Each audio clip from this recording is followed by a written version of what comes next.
هي قصة أخرى وفيها عبر كثيرة عظيمة أفردت بالتفصيل في سورة البقرة أيضا.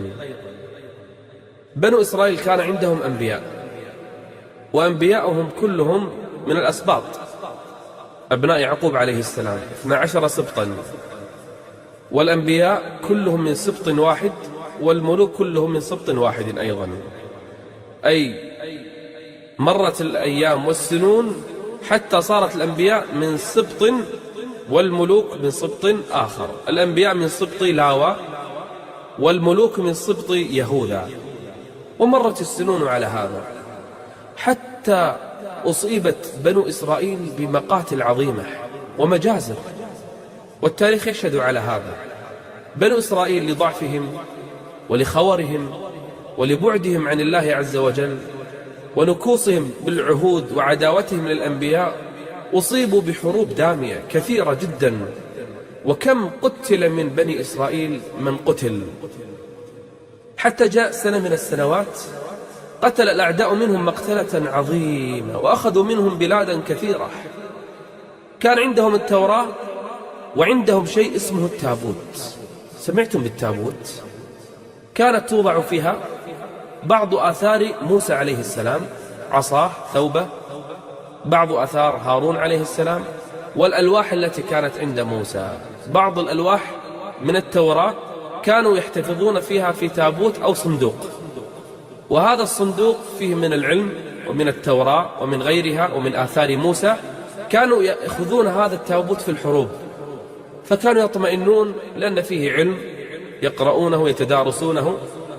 والله عز وجل حفظ هذا الصندوق أجيالا كثيرة، حتى جاء حرب من الحروب فسلب التابوت منهم، فحل الخور فيهم وأصيبوا بمقاتل عظيمة، سلب التابوت منهم، وجاءهم مقاتل حتى لم يبقى من نسل الأنبياء أحد. ما في أحد بقي من عود وصلب هؤلاء الأنبياء إلا رجل تزوج امرأة فحملت هذه المرأة فقتل الرجل. يعني هم الآن إما أن يطلع هذا الطفل ولد ذكر، أو أن الأنبياء انقطعت من بني إسرائيل، فحبسوا هذه المرأة، خافوا عليها، خافوا أن لا تلد أول شيء أو يسقط الجنين، ينقطع النسل، خلاص ينتهون بني إسرائيل، فخافوا أن ينقطع النسل، فحبسوا المرأة وأطعموها وحافظوا عليها حتى تلد لهم ولدا يكون نبي، لأن ما في غير هذه المرأة. فحبسوا المرأة، وكانت المرأة تدعو الله عز وجل أن يرزقها غلاما ذكرا، وفعلا ولد لها غلام سمته شمويل. هذا شمويل صار نبيا من أنبياء الله، وذكر هذا الاسم منه كثير. شمويل هذا صار النبي المنتظر اللي ما جاء في فترة انقطاع، لو لم يبقى هو خلاص انقطع النسل. فأخذوا يحتفظون بهذا النبي ويراعونه ويقدرونه حتى كبر هذا النبي، نبي الله شمويل. فإذا ببني إسرائيل يأتيهم شيء من انتفاضة الإيمان والعقيدة، صحوة، شيء من الصحوة في بني إسرائيل. طبعا غريبة على بني إسرائيل تجيهم الصحوة مرة كل مئات السنين، تجيهم مرة صحوة من الصحوات، لأنهم في ذل وقتلوا فيهم من قتلوا وسلبت بلادهم وضاعت أموالهم. جاءتهم صحوة وانتفضت العقيدة عندهم، فجاءوا للنبي. ايش قالوا له؟ جاءه الملأ كبار الناس، قالوا لهذا النبي ابعث لنا ملك، حط بيننا ملك علشان نقاتل معه في سبيل الله. مو أي قتال، في سبيل الله، يعني هؤلاء فيهم إيمان، فيهم دين. ألم تر إلى الملأ من بني إسرائيل من بعد موسى إذ قالوا لنبي لهم ابعث لنا ملكا نقاتل في سبيل الله. يعني نبي ملك، نبي سير الجيوش، نبي الجهاد، مو أي جهاد، نريد جهادا في سبيل الله. ترى هذه قمة الإيمان، أن الإنسان يطلب الجهاد في سبيل الله. ذروة سنام الدين والإيمان والإسلام أن يجاهد الإنسان وفي أي هدف في سبيل الله. إنها حياة الإيمان، إنها قمة التوحيد، أن يطلب الإنسان ملكا وقائدا يقوده للجهاد في سبيل الله. إيش عقبه بعد ما ضاع الملك ونهبت المقدسات؟ لكن الحمد لله على الأقل طلع منهم هذا.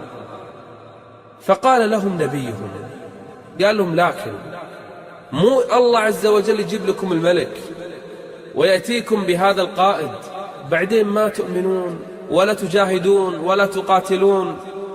قال هل عسيتم إن كتب عليكم القتال، هل عسيتم إن كتب عليكم القتال ألا تقاتلوا؟ قالوا وما لنا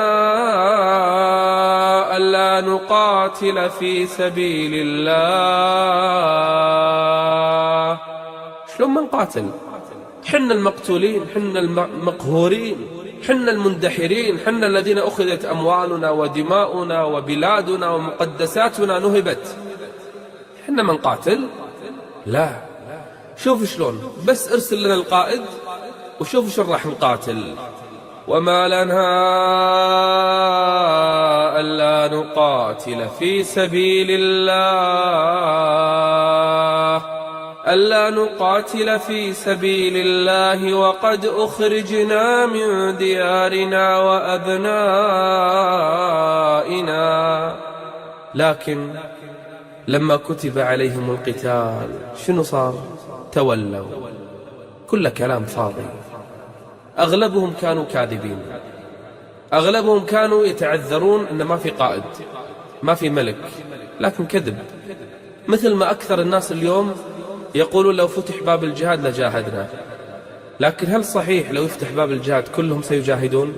يتبين الصادق من الكاذب. فلما كتب عليهم القتال تولوا، هربوا، أدبروا، إلا قليلا منهم. أهل الصدق موجودين لكنهم دائما هم القلة. أهل الجهاد، أهل اليقين، أهل التوحيد الخالص موجودين، لكنهم دائما في كل المجتمعات والعصور هم القلة، إلا قليلا منهم. والله عليم بالظالمين. الظالم الذي يقول قتال قتال قتال بعدين يهرب ويولي. قالوا له وين هذا الملك؟ قالوا خلاص الله راح يبعث لكم ملك. قالوا له شنو قصة هذا الملك ومن وين هذا الملك؟ قال لهم هذا الملك هو طالوت. من؟ طالوت. تعرفون من طالوت؟ طالوت رجل كان فقيرا مغمورا بين الناس. هذا الرجل ما كان عنده أموال، مغني، وما كان لم يكن أيضا من ذرية يهوذا، ذرية الملوك، أيضا ليس من ذرية الملوك ولا من أصحاب الأموال والأغنياء والثراء. إنسان عادي، يقول كان يشتغل دباغا يصنع الجلود ويبيعها. إنسان فقير، إنسان على قد حاله، لكن رجل تقي ورجل مؤمن ورجل عنده علم الدين والشريعة، رجل صاحب تقوى، وأيضا جسمه قوي. احنا نريد في الجهاد رجلا قوي البنية، قوي الدين والإيمان والعلم، شيئين يشترطان في الرجل القائد، رجل خبير عالم فاهم صاحب دين وإيمان، وأيضا جسده يهيئه للجهاد وللقتال. وقال لهم نبيهم، قال لهم ترى هذا النبي إذا جاكم راح يكون عنده آية وعلامة، لكن إذا رضيتم به. أول ما أرسل إليهم وجاءهم طالوت اعترض بنو إسرائيل، متعودين كل ما يجيهم شيء يعترضون. وقال لهم نبيهم إن الله قد بعث لكم طالوت ملكا. أول اعتراض، قالوا أنى يكون له الملك علينا ونحن أحق بالملك منه يعني مو من ذرية يهوذا، هذا من ذرية بنيامين أخو يوسف عليه السلام. ما يصير، الملوك مو من هذه الذرية. شنو على كيفكم أنتوا اللي تحددون؟ هذا رب العزة، الله هو الذي يختار ويصطفي، مو أنتوا. لكن بني إسرائيل مشكلة والله. يعني رحم الله موسى، كم تعب مع بني إسرائيل، ورضي الله عليهم الصلاة والسلام كل أنبياء بني إسرائيل كيف صبروا على هذه الأمة. أول شيء قالوا إحنا أحق بالملك منه. العذر الثاني شنو؟ ولم يؤت سعة من المال، لا من ذرية يهوذا واحد وما عنده أموال. علاقة الأموال بالقيادة؟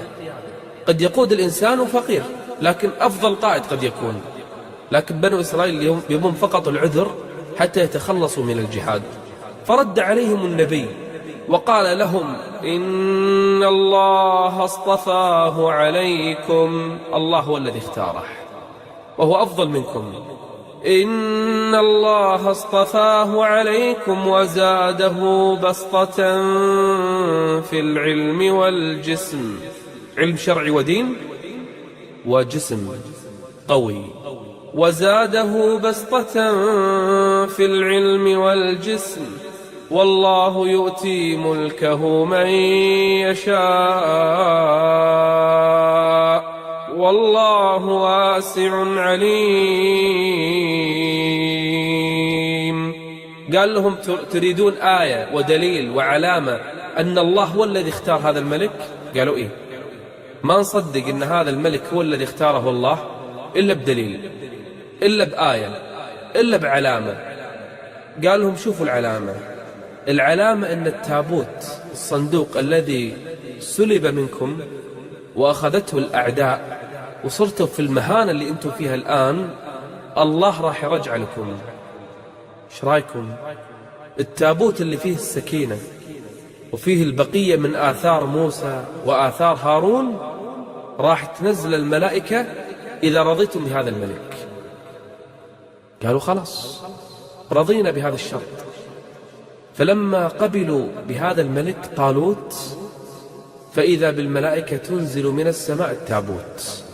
نزل الصندوق من السماء، الله أكبر، فيه بقية التوراة والألواح وشيء من آثار موسى وهارون. وقال لهم نبيهم إن آية ملكه أن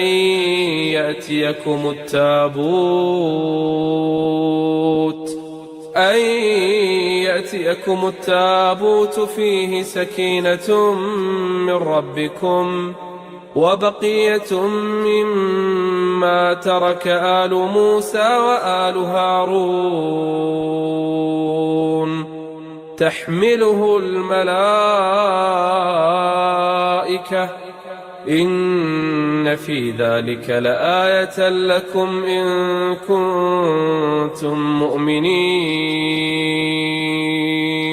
فلما رأوا الآية الباهرة والمعجزة العظيمة التي أخبرهم بها النبي وكرامة هذا الملك، رضوا بهذا الملك بطالوت، مع أنهم كانوا في البداية غير مقتنعين.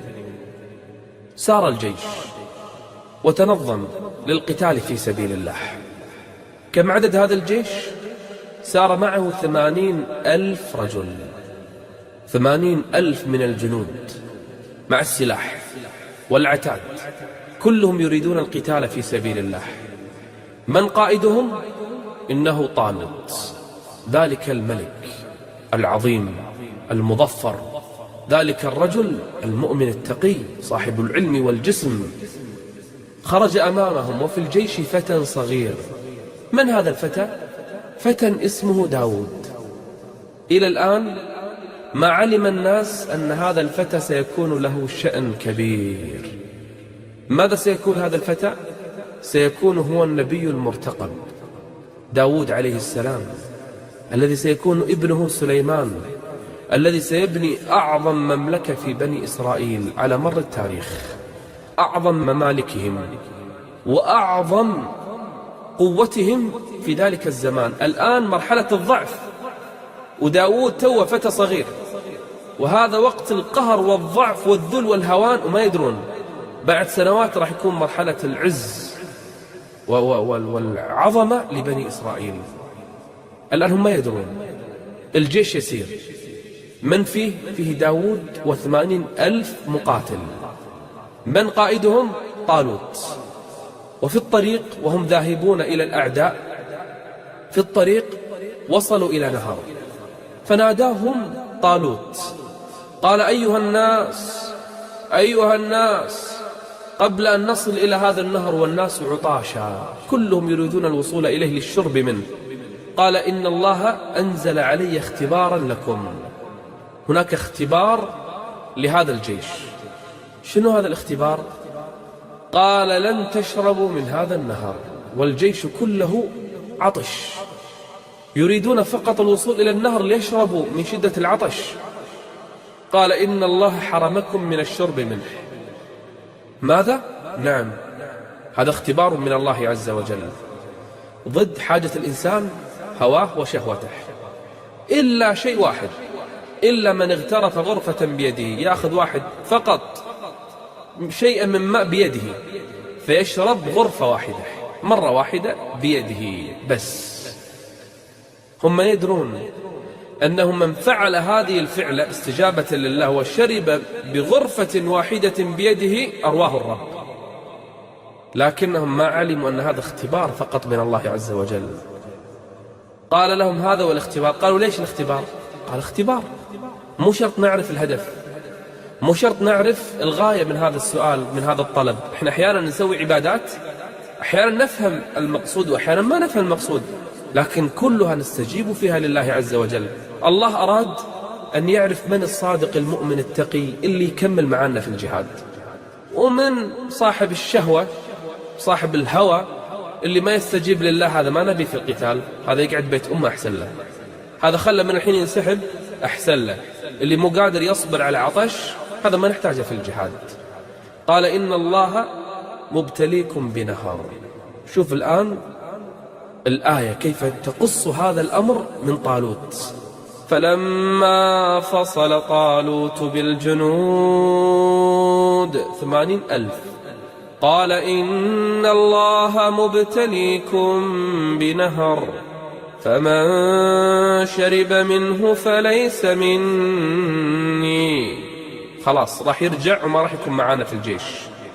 ومن لم يطعمه فإنه مني، اللي ما يشرب يكمل معاي، إلا من اغترف غرفة بيده. تعرفون كم صبر وكم سقط في الاختبار؟ 80,000 اللي صبروا فقط 4,000. 76,000 تركوا أمر الله وشربوا من النهر على راحتهم، ما فيهم خير كلهم. خلهم يتراجعون الحين ولا يدخلون معانا في القتال وبعدين يورطون.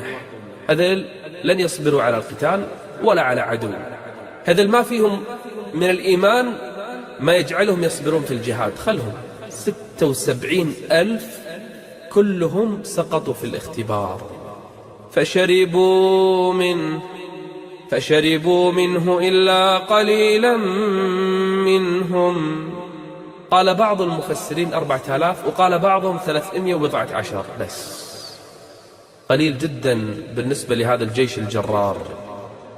فلما جاوزه هو والذين آمنوا معه، القلة القليلة المؤمنة خرجت الآن مع طالوت. الاختبار الأول سقط الأكثرون، مشوا الآن مع طالوت وتوجهوا نحو الأعداء.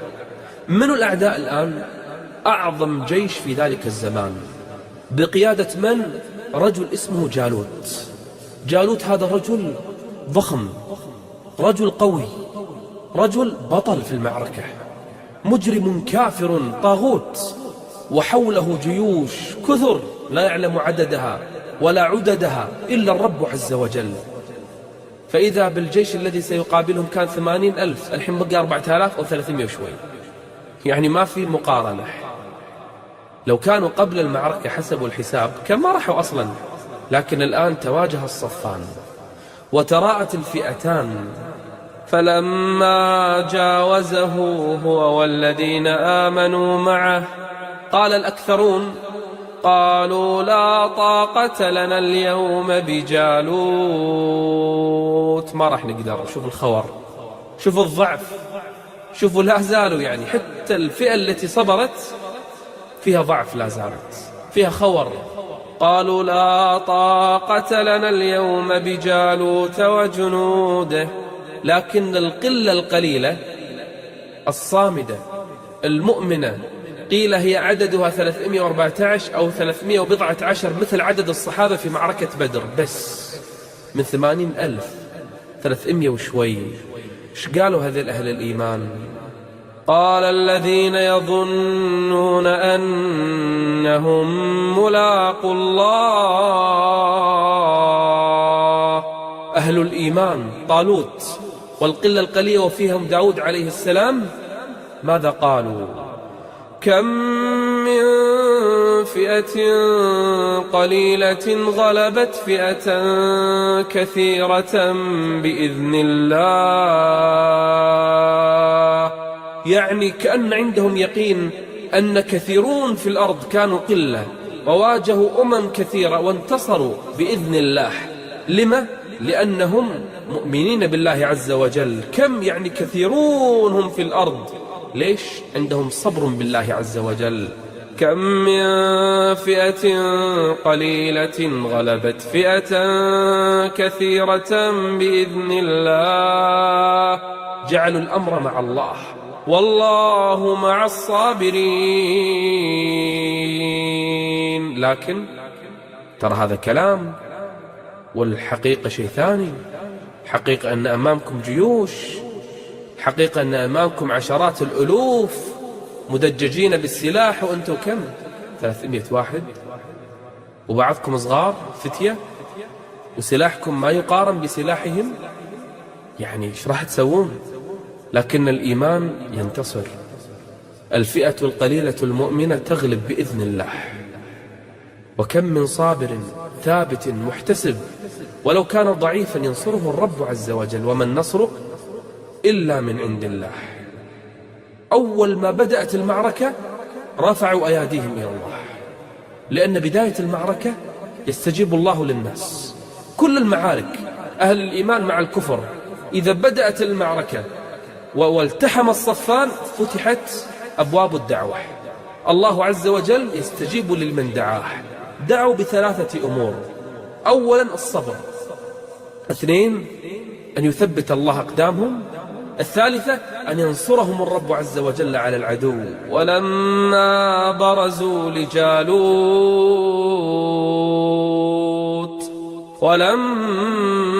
برزوا لجالوت وجنوده قالوا ربنا أفرغ علينا صبرا وثبت أقدامنا وانصرنا على القوم الكافرين. قبل ما تبدأ المعركة خرج جالوت وهو كبيرهم، هو عظيمهم، فقال لمعشر أهل الإيمان بقيادة طالوت، قال: من يبارزني؟ عادة الناس في الحروب والمعارك قديما وحتى أحيانا حديثا يبدأون المعارك بمبارزة، بمعركة خاطفة، يشوفون لأن هذه حرب معنوية ونفسية من ينتصر فيها. فنادى جالوت: من يبارزني؟ من يبارز هذا الرجل العظيم الجسم الضخم البنية قائد الجيش؟ من يبارزه؟ فقال طالوت الملك المؤمن قال لجيشه أو القليل العدد، قال: من يبارزه وأزوجه ابنتي وأشاطره ملكي، الملك الذي حصلت عليه الآن، أنا الملك، أجعل نصف ملكي له وابنتي له. فخرج فتى هو أصغرهم سنا اسمه داود، لم يعرف الناس أنه سيكون نبيا. خرج هذا الفتى الذي تمرس على وسيلة من وسائل الحرب في ذلك الزمان. ما هي؟ المقلاع. سمعتم بالمقلاع؟ لا زال أهل هذه البلاد، أهل فلسطين، يستخدمونها في المعارك. المقلاع كان داود خبيرا بها، فإذا به يخرج الفتى أمام جالوت، فضحك جالوت. قال له: يا غلام، ما الذي أخرجك؟ قال: لمبارزتك. قال: لا، إني لا أحب قتلك، أنا ما بيقتلك. فقال داود: لكني أحب قتلك. إذا أنت ما تحب تقتلني، أنا أحب أقتلك. فقال: يا غلام، ارجع وليأتي رجل آخر. قال: بل أنا سأبارزك. فنظر الناس عارفين من سيغلب، لكن شجاعة الفتى وقوة إيمانه وثباته وجلده تبارز مع جالوت، وما هي إلا لحظات، فيأخذ الحجر ويأخذ المقلاع فيرميه من بعيد فيصيبه على جبهته فيخر على الأرض صريعا. وقتل جالوت. فلما قتل جالوت كبر أهل الإيمان، وانهزم جيش الكفر معنويا، وتقدم جيش الإيمان وهزموهم بإذن الله عز وجل. فهزموهم بإذن الله. وقتل داود جالوت وآتاه الله الملك. بعدها صار داود مقربا عند بني إسرائيل، وأحبه كل بني إسرائيل، عرفوا بقصته وبخبره، كان سببا لنصرهم. فأعطاه الله الملك العظيم، وسخر له حتى الحديد يلين بيده، وصار ملكا عظيما. ثم أعطاه الله الحكمة، أي النبوة. فهزموهم بإذن الله. وقتل داود جالوت وآتاه الله الملك والحكمة وعلمه مما يشاء. ولولا دفع الله الناس بعضهم ببعض لفسدت الأرض، ولكن الله ذو فضل على العالمين.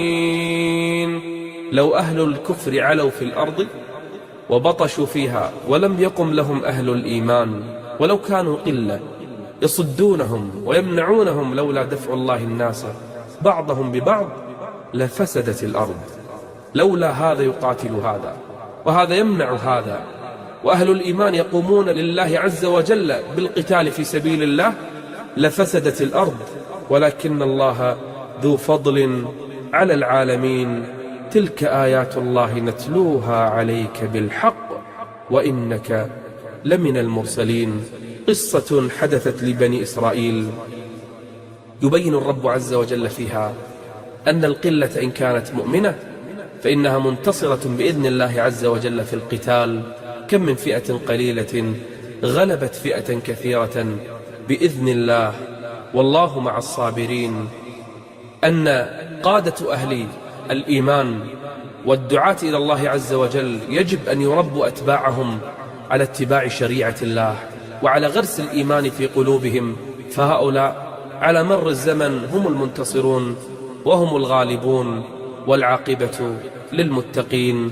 قصة فيها عبر. والرب عز وجل في سورة البقرة وسمى السورة الكبيرة أكبر سورة في القرآن باسمها. ايش معنى صارت سورة البقرة باسم هذه القصة؟ قصة البقرة. بقرة من؟ بقرة بني إسرائيل. الآيات والسورة فيها قصص كثيرة، وفيها أعظم آية في القرآن، وفيها آخر آيتين من أعظم الآيات في كتاب الله. ايش معنى صارت السورة باسم البقرة؟ إليكم هذه القصة.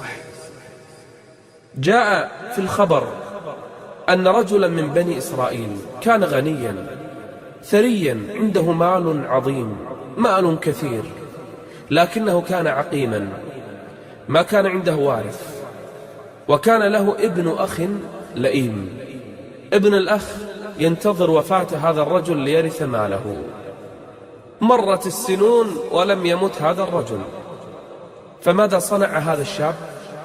مكر مكرا بهذا العم. جاءه في ليلة ظلماء لا يسمع به أحد ولم يشعر به أحد، فارتكب جريمته وقتل عمه.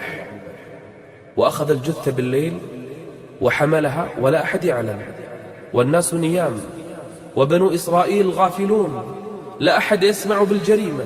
أخذ هذه الجثة ورماها عند بيت أحد الناس ليتهمه.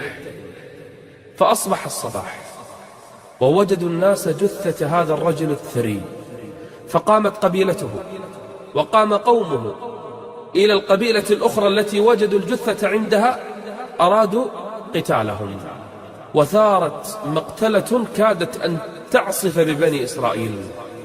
فجاء الحكماء وقال بعضهم لبعض، قالوا لهم: لم تتقاتلون وفيكم نبي الله؟ من نبي الله؟ كان موسى عليه السلام موجودا. فيكم نبي الله، لم تتقاتلون وهو فيكم؟ قالوا: ماذا نصنع؟ ماذا نفعل؟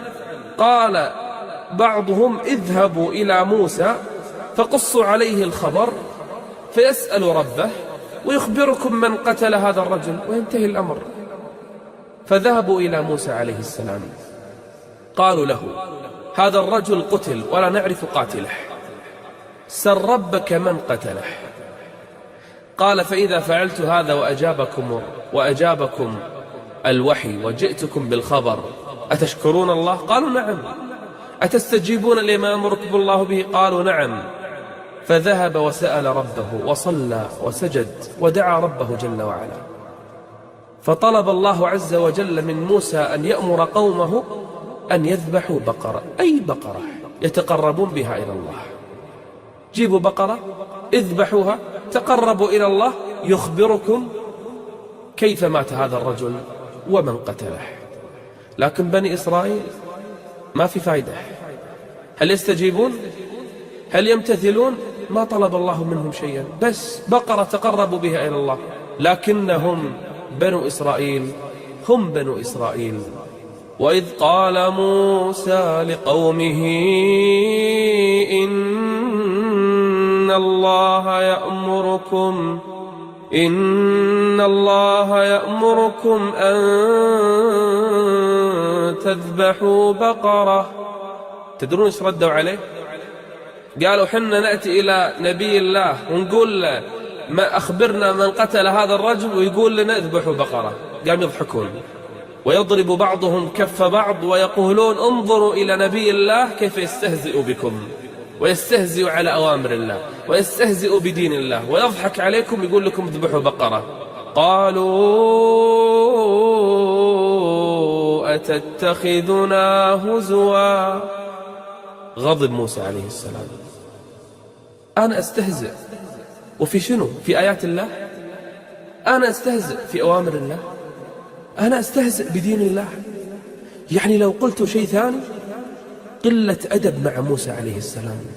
ما احترموا نبيهم، هم أصحاب الحاجة، هم الذين يريدون معرفة الآن الخبر. ومع هذا قلة الأدب في بني إسرائيل لا تنتهي وليس لها حدود، حتى مع نبي الله. قالوا: تضحك علينا، تستهزئ فينا، نطلب منك طلب وتقول اذبحوا بقرة؟ رد عليهم موسى بغضب، قال لهم: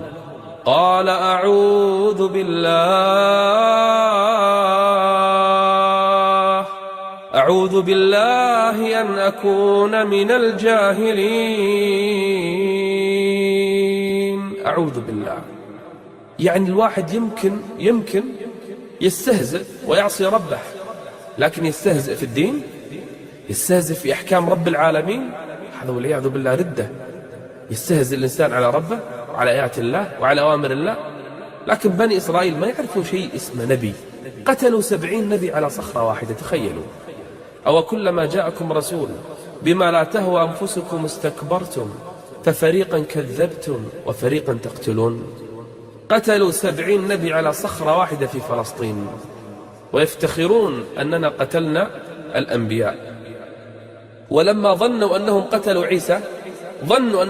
عيسى عليه السلام، جاءوا إلى الناس. شوف الواحد لما يفعل جريمة يستر على نفسه. قالوا يفتخرون إن قتلنا المسيح عيسى ابن مريم رسول الله، ويقولون رسول الله ويقولون قتلناه. شوفوا الخبث وشوفوا قلة الأدب حتى مع رب العزة. الآن الطلب شنو؟ اذبحوا بقرة وينتهي الأمر. ارجعوا لموسى عليه السلام. شددوا فشدد الله عليهم. لو ذبحوا أي بقرة كانت، صغيرة كبيرة ضعيفة هزيلة مريضة عرجاء، لأن موسى قال بقرة، أي شيء اسمه بقرة لو ذبحوها لا كفت وفت، لكنهم شددوا فشدد الله عليهم. جاءوا يسألون موسى عليه السلام شنو هذه البقرة؟ بقرة يا جماعة، شنو بقرة؟ يعني ترى السؤال غريب، السؤال فيه أيضا نوع من الاستنكار. واحد تقول له ائتني بخروف، يقول لك شنو الخروف؟ شنو الخروف؟ خروف. ائتني ببقرة، اذبح بقرة بعد، شنو تسأل ما هي؟ شوف السؤال، ما قالوا يعني في البداية صف لنا البقرة، لا، قالوا ما هي، كأنهم مو عارفين شنو معنى البقرة. قالوا ادع لنا ربك يبين لنا ما هي. سبحان الله، ترى السؤال غريب، لكن إذا خرج من بني إسرائيل مو غريب. قوم جبلوا على هذا، قوم فقط فيهم العناد، فقط فيهم التجديد، فشدد الله عز وجل عليهم. فرد عليهم موسى، سأل ربه يا رب حدد لي هذه البقرة، أوصف لي أوصافها. فجاء التشديد الآن، شددوا فشدد الله عليهم. يا أيها الذين آمنوا لا تسألوا عن أشياء إن تبد لكم تسؤكم. الآن التشريع ينزل، لا تسأل أكثر، خلاص جاءك الأمر، سووا أي شيء وانتهي الأمر، الله رحيم. لكن هم في نزول التشريع شددوا فشدد الله عليهم. فأخبرهم موسى أن هذه البقرة لا كبيرة ولا صغيرة، لازم يكون عمرها وسط، ما تكون كبيرة جدا فارض ولا بكر صغيرة جدا عوان بين ذلك. أول شيء يعني كانت أيضا الشرط الأول سهل، بعد سهل هذا الشرط، أن ما تكون كبيرة جدا ولا صغيرة جدا، مليء الأبقار عندهم، لكن حتى هذا الشرط ما اكتفوا به. قال إنه يقول إنها بقرة لا فارض ولا بكر عوان بين ذلك فافعلوا ما تؤمرون. ولاحظوا معي سوء الأدب من بني إسرائيل، ما يقولون ربنا ادعو لنا ربك، ما يقولون ادعو لنا ربنا وربك، لا، شوف حتى الأسلوب، كأن هذا الرب مو ربنا احنا، ربك أنت، مع أنهم مؤمنين ترى، مع أنهم آمنوا بالله وآمنوا برسوله ونجاهم الله من فرعون وأخرجهم من الغرق البحر، كل هذا، مع هذا يقولون لموسى ادعو لنا ربك. قلة أدب ليس بعدها قلة أدب. الله أراد أن يخبر بهذه القصة سوء تعامل بني إسرائيل مع موسى عليه السلام. ادعو لنا ربك يبين لنا ما هي. قال إنه يقول إنها بقرة لا فارض ولا بكر عوان بين ذلك فافعلوا ما تؤمرون. يعني بسرعة استجيبوا لله. الواحد أول ما ينزل عليه الأمر مباشرة، الذين استجابوا لله والرسول. شوف الصحابة قالوا له لو خضت بنا هذا البحر لخضناه معك ما تخلف منا رجل واحد. قال المقداد قال والله لا نقول لك كما قال قوم موسى لموسى اذهب أنت وربك فقاتلا إنها هنا قاعدون، بل اذهب أنت وربك فقاتلا إنا معكما مقاتلون. احنا ما نتركك يا رسول الله، أينما خضت منا نخوض معك. هكذا أهل الإيمان يستجيبون لله ورسوله. جاءهم الأمر، يلا لا صغيرة جدا ولا كبيرة جدا، اذبحوا أي بقرة. جو مرة ثانية يسألون بنفس الأسلوب، قالوا ادعوا لنا ربك يبين لنا ما لونها. ايش تبون في اللون يا جماعة؟ أي بقرة وخلاص؟ لا، حدد لنا لون معين عشان نذبح فيه. فرد عليهم موسى عليه السلام قال يجب أن تكون هذه البقرة صفراء، مو أي صفراء، لا، فاقع لونها، يعني شديدة الصفرة تسر الناظرين. يعني البقرة إذا شفتها لا هي ضعيفة ولا مريضة ولا فيها عيب. شوف شرطين زاد الحين عليهم، اطلبوا اللون، جاهم شرطين، لون وأيضا المنظر، إذا شفت البقرة يجب أن تكون تسر الناظرين، ما فيها ولا عيب، لا تكون عرجاء ولا عوراء ولا مقطوعة ولا هزيلة ولا مريضة ولا متعبة ولا أي شيء، لازم إذا نظر إليها الناظر سرته. يلا زادت الآن الشروط. قالوا ادع لنا ربك يبين لنا ما لونها، قال إنه يقول إنها بقرة صفراء فاقع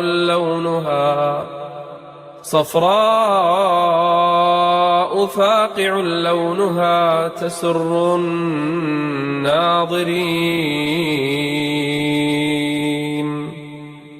هل اكتفوا بهذا؟ ذهبوا إلى قومهم. أيضا لا زالت الأبقار يمكن قلت الآن، العدد قل، صفراء فاقع لونها، يعني قل العدد، لكن لا زال في البقر بقية. مع هذا أيضا أرادوا تشديدا آخر، والله قمة الجنون والغباء. الإنسان يعني جاء الأمر من الله، طبقوا خلاص، افعلوا ما تؤمرون. لا وبعدين يعني شوف السؤال الثالث، ثالث مرة وللحين مو متأكدين أنهم سيهتدون إلى هذه البقرة أو لن يهتدوا إلى هذه البقرة. مرة ثالثة رجعوا إلى موسى عليه السلام، قالوا ادع لنا ربك يبين لنا ما هي، إن البقرة تشابه علينا وإنا إن شاء الله لمهتدون. الشيء الوحيد الصح اللي سووه إنهم قالوا إن شاء الله.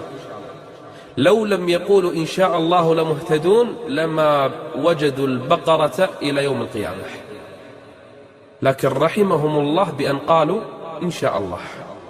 يقول أهل التفسير هذه الكلمة أنقذتهم، لأنهم قالوا وإن إن شاء الله لمهتدون، هذا الشيء الوحيد الزين فيهم، ولا كل القصة غباء وتشديد وقلة أدب مع موسى ومع رب موسى. لكن الكلمة الوحيدة الصح اللي قالوها إن شاء الله، وإنا إن شاء الله لمهتدون. سأل موسى ربه المرة الثالثة فأخبره الرب عز وجل شرط هذه البقرة أنها غير ذلول، غير مسخرة، لا تستخدم لا لحراثة لا لزراعة لا لسقاية ولا لشيء، بقرة حرة، بقرة غير مستخدمة في أي عمل من الأعمال. لا مو بس كذي، هذه البقرة كاملة اللون، ما فيها لون ثاني، لا شية فيها، ما فيها ولا عيب، وقيل ما فيها ولا لون مختلف، اللون كامل، صفراء كاملة فاقع لونها، وما فيها شية، يعني ما فيها ولا علامة ولا فيها عيب أبدا. كل سؤال الله عز وجل يزيد أيضا صفة حتى يشق عليهم مثل ما شقوا على أنفسهم. قال إنه يقول إنها بقرة لا ذلول،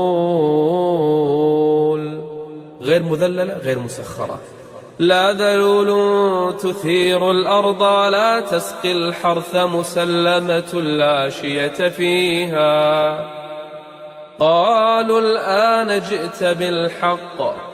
الآن جئت بالحق، يعني موسى ما جاء بالحق إلى الحين؟ سبحان الله، شوف الأسلوب.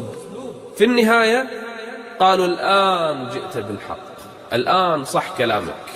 أخذوا يبحثون، أول شيء بقرة لا صغيرة ولا كبيرة، الشيء الثاني صفراء فاقع لونها، لا ضعيفة ولا مريضة، تسر الناظرين، غير مسخرة لا لسقاية ولا لحراثة، لا شية فيها، ما فيها عيب أبدا.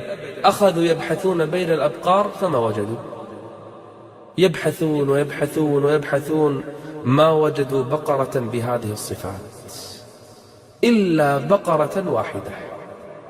كل بقر بني إسرائيل ما وجدوا هذه الصفات إلا بقرة واحدة. لمن هذه البقرة؟ لصبي يتيم، هذا الصبي أبوه ميت، وكان أبوه صالحا. أبو هذا الصبي رجل صالح، وكانت هذه البقرة عنده. فجاءه رجل وقال له: يا غلام، بنو إسرائيل يبحثون عن بقرة مثل بقرتك، فإن جاءوك فلا تعطيها إياهم إلا بثمن غال. قالوا: تبيع البقرة؟ جاءوا وجدوا البقرة الآن عند الصبي، والصبي أبو صالح ميت الأب. قال: نعم أبيعها. قال: بكم؟ فأعطوها بثمن الأبقار، ما رضي.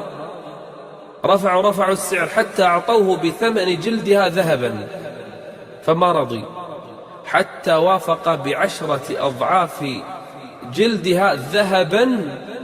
أعطى هذا كله ثمنا لهذه البقرة، أعطاهم إياها ب10 أضعاف جلدها وزنا ذهبا، وأعطوه إياه هذا الذهب كله لأنهم شقوا على أنفسهم. فنفع الله هذا اليتيم، هذا الصبي الصغير، ربما بصلاح أبيه، واشتروا هذه البقرة وجاءوا بها إلى موسى عليه السلام. قالوا: يا موسى، وجدنا البقرة. قال: اذبحوها. لم يفعلوا. ليش ما فعلوا؟ أول شيء خافوا أن يذبحوا هذه البقرة فيطلع واحد، كل واحد يظن أن القاتل من قبيلته، من قومه، من أهله، من جماعته، فخافوا أن يذبحوا البقرة وتصير الفضيحة فيهم والكارثة عليهم، فما فعلوا في البداية. ويأمرهم موسى: اذبحوها. مو أنتم أردتم البقرة، أردتم أن يخبركم الله بالقاتل، اذبحوا البقرة. ما كادوا يفعلون، لكن في النهاية فذبحوها وما كادوا يفعلون. طيب، ذبحنا الآن البقرة، وبعدين أخذ موسى عليه السلام شيئا من عظامها، عظام هذه البقرة المذبوحة، وجاء إلى جثة القتيل. الرجل ميت الآن، العم ميت، الرجل الثري الغني ميت، والناس كلها الآن تنظر إلى جثته، وأمام البشر وأمام الملأ موسى عليه السلام يأخذ عظمة من هذه البقرة. الناس تشوف الشيء بيسوي موسى عليه السلام. جاء إلى القتيل فضرب العظم بجثة القتيل، فلما ضرب العظم بجثة القتيل كأن البقرة المذبوحة شيء منها انتقل إلى هذه الجثة، وإذا بالجثة يفتح الرجل عينيه ويقوم الرجل من فوره، أعاد الله له الحياة. فقام ففزع الناس.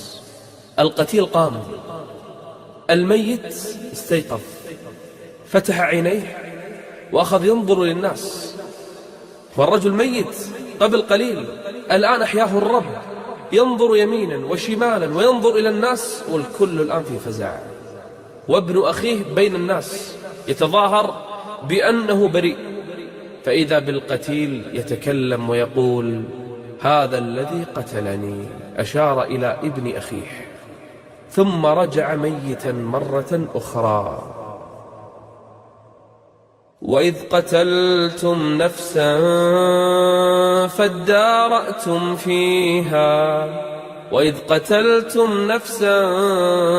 فادارأتم فيها والله مخرج ما كنتم تكتمون. فقلنا اضربوه ببعضها، شيء من البقرة وجثة القتيل، فقلنا اضربوه ببعضها كذلك يحيي الله الموتى ويريكم آياته لعلكم تعقلون. وإذا بالرجل يظهر قاتله ويعلم الناس من قتل هذا الرجل، وآية ومعجزة في بني إسرائيل يظهرها الرب عز وجل كآياته السابقة على يد موسى عليه السلام، يبين فيها كم شق بنو إسرائيل على أنفسهم، فشدد الله عز وجل عليهم كيف استجاب أهل الإيمان من أصحاب نبينا لرسولنا صلى الله عليه وآله وسلم وقالوا سمعنا وأطعنا. أما بنو إسرائيل كيف شقوا وشددوا وتلكأوا وفي النهاية وما كادوا يفعلون. كيف يظهر الله عز وجل الظالم في نهاية الأمر والعاقبة للمتقين ولا يحق المكر السيء إلا بأهله. كيف يؤيد الله أنبياءه ورسله بالمعجزات والآيات الباهرة التي لا زالت إلى اليوم نقرأها في سورة البقرة ونمر عليها ربما بلا عبر. فلنعتبر بهذه القصص أحسن القصص أنزلها الرب عز وجل للاعتبار والاتعاظ. أسأل الله أن ينفعنا بهذه القصة.